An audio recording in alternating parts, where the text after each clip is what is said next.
Hello guys, mag-vlog na naman tayo ng KR175.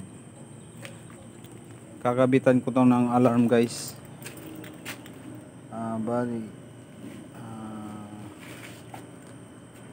ni-restore ko to yung bago pintura yung makina. Tapos ito pinipinturan ko yung rim. Tapos kakabitan natin ng alarm to.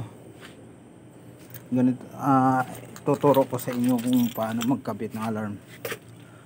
Ang wire ng alarm ay merong ito, dalawang yellow. Ito to. Yung dalawang yellow doon ikakabit sa etong sa signal light. Ang signal light nito sa rose, blue at saka orange, left and right yan. Itong dalawang yellow sa ano yan, sa brake light yan, dalawa. Okay, tapos itong blue dito to sa nanggagaling ng starter relay. To starter relay, yung starter relay, yung blue.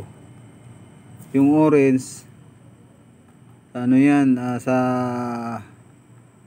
accessories wire, yung pag isinusi mo magkakaroon ng power. Halimbawa ito, mag ano tayo ng tester. Pag ang tester umilaw, yan, umilaw. Pag tester ang umilaw,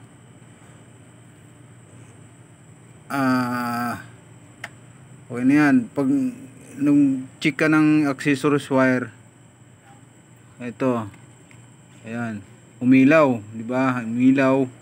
Ayan, umilaw. Pag i-off ko yung ignition, mawawala yan. Hirap ang hawak ng ano. Ayan, nakailaw yan ha. Ayan, ilaw. I-off ko yung ignition, mamamatay yan. Yan yung accessories wire. Pag bumuhay yung ignition, yung susi, pag binuhay yan, umilaw siya, yun yung accessories wire. Patay. Ganyan. Tapos okay na tayo sa sa orange wire, doon ikakabit. Itong gray wire, ito yung patayan ng makina. Pag ginamit yung motor, gusto mong patayin, mamamatay kahit sinusi pa yan, mamamatay ng yan. Dito yan sa sa polisher nakakunik yun yung blow wire.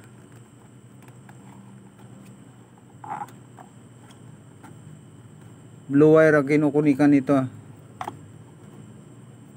May stripe na puti yata yun. Puti.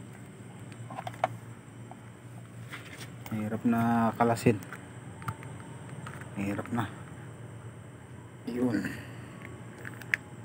Ayun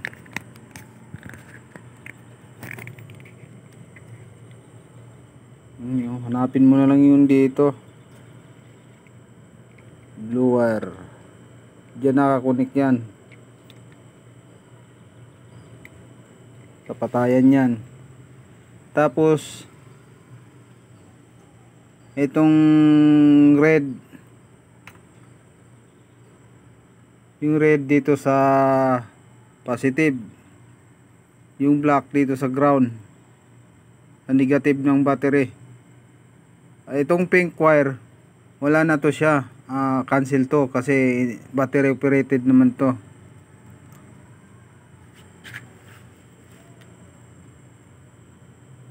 Okay na to, nakabit ko na to testing natin. Ayan pindot dito, dalawang pindot dito sa remote. Dito sa may naka-sign na arrow, naka ano ng kuryente. Dalawang pindot.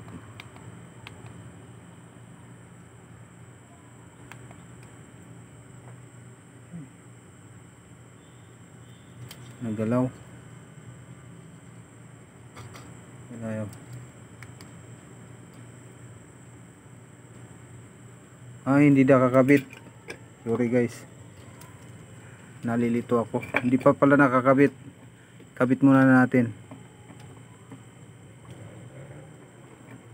Ayun ko. Yan. Yan o. Dalawang pindot. Start yan. Itong off.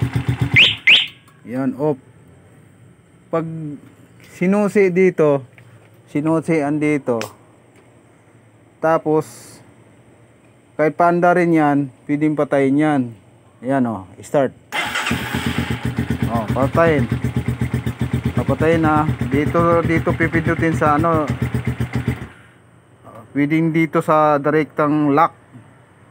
Pag ano, i-start ulit yan. Pag nilock, magwangwang yan.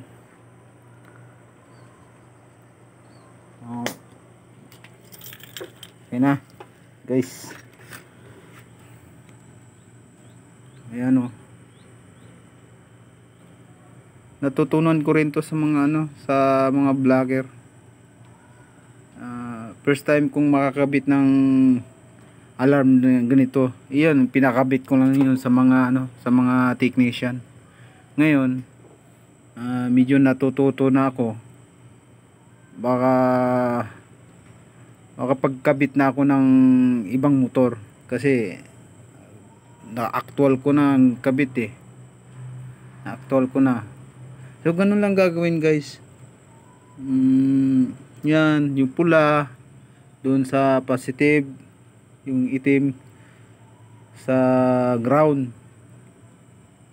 Basta hanapin mo lang yung ano, itong gray, ito yung doon to sa ano, sa may CDI.